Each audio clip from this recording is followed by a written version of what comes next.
There is something quietly heartbreaking about the way human beings arrive at the end of life, not with loud screams or dramatic confessions, but with simple sentences, soft realizations, and gentle regrets that feel almost obvious once spoken, and yet somehow invisible while life is happening.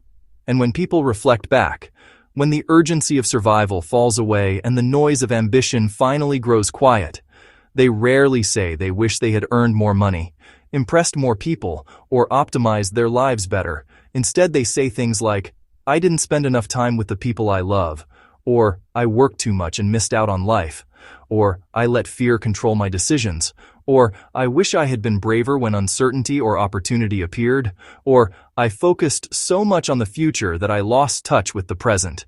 And what is remarkable is not that these regrets exist, but that almost everyone recognizes them as true, and yet almost everyone continues to live in ways that lead directly toward them, as if knowing is not enough to change seeing, and seeing is not enough to change living. You see, life has a strange trick to it, because while we are inside it, everything feels urgent, important, and justified. Every sacrifice seems necessary. Every delay seems temporary. Every absence seems forgivable, because there will be time later. And later becomes a kind of invisible currency we spend freely without ever checking the balance. And this is why people wake up one day and realize that the children they meant to be present for have grown.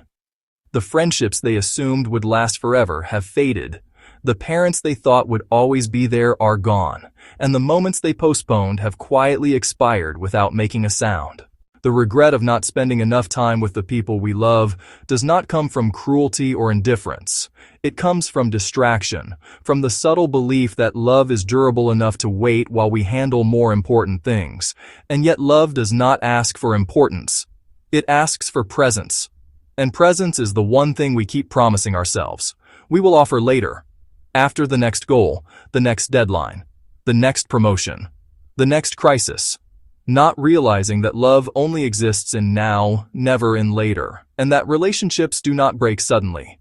They thin slowly, like fabric worn down by neglect, until one day you hold it and realize there is nothing left to grip. And closely tied to this is the regret of working too much and missing out on life, because work is one of the most socially acceptable ways to avoid being fully alive, since it gives us purpose, structure, praise, and a sense of worth. And in many ways, work becomes a socially approved hiding place, a way of staying busy enough to avoid the discomfort of presence, intimacy, uncertainty, and self-reflection.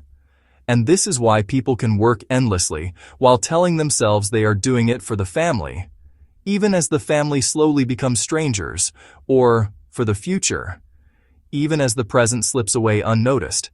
And only later does the realization arrive that work is never finished, but life is, and that no amount of productivity can compensate for missed connection. Then there is the regret of letting fear control decisions, which may be the quietest regret of all, because fear rarely announces itself loudly. It disguises itself as responsibility, caution, realism, and wisdom, whispering things like, "Now is not the right time," or "This is too risky," or "What if it doesn't work out?"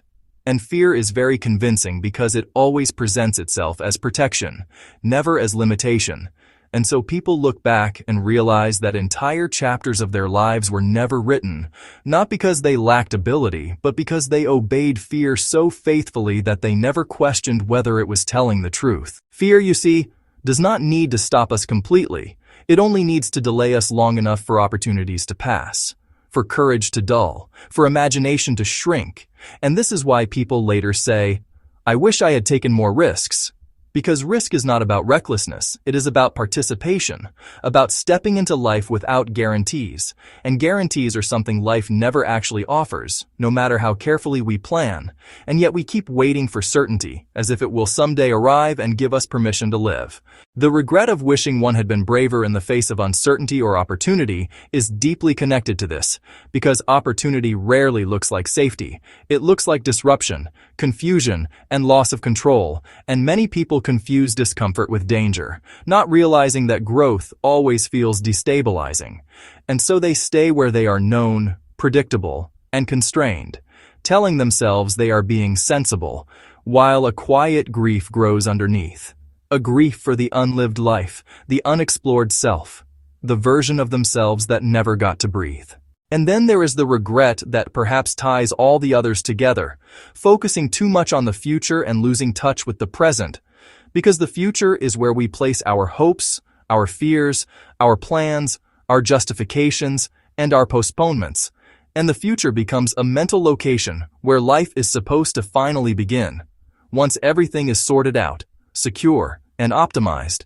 And yet the future never arrives as a place to live, only as a place to think about.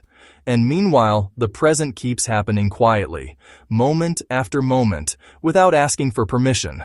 And we miss it because we are always mentally elsewhere. This is the great irony of human existence, that we are the only creatures who can imagine the future so vividly that we forget to inhabit the present.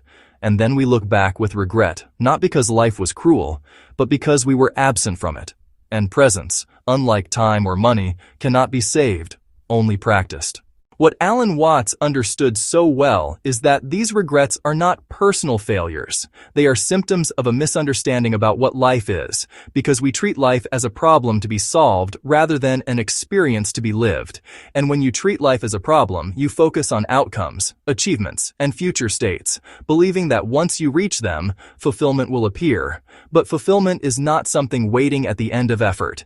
It is something that appears when effort relaxes enough for you to notice where you already are. People often ask, how do I avoid these regrets? As if regret were a mistake rather than a teacher. But the answer is not found in trying to optimize life to avoid pain.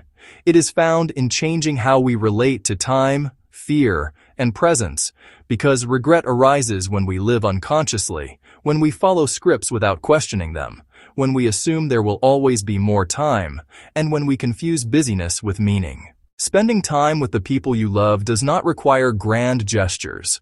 It requires small, repeated acts of presence, listening without distraction, showing up without agenda, and allowing yourself to be interrupted. Because love lives in interruption, not in efficiency, and this is precisely why it feels inconvenient to modern life, which values speed, output, and constant motion.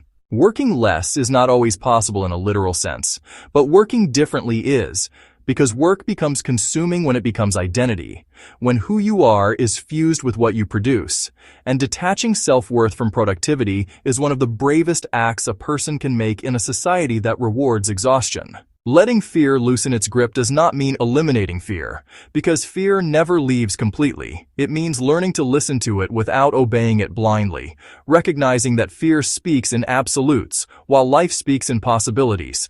And courage is not the absence of fear, but the decision not to let fear make every choice for you.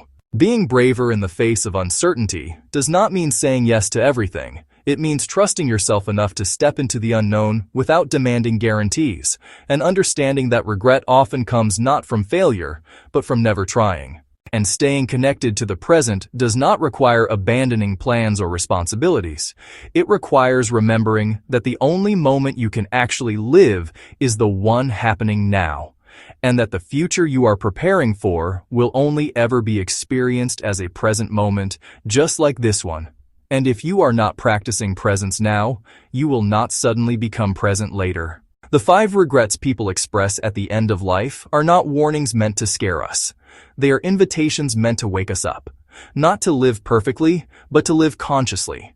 To notice where we are trading life for safety, love for productivity, and presence for planning. And to gently ask ourselves again and again, if this were remembered later, would it feel like time well lived?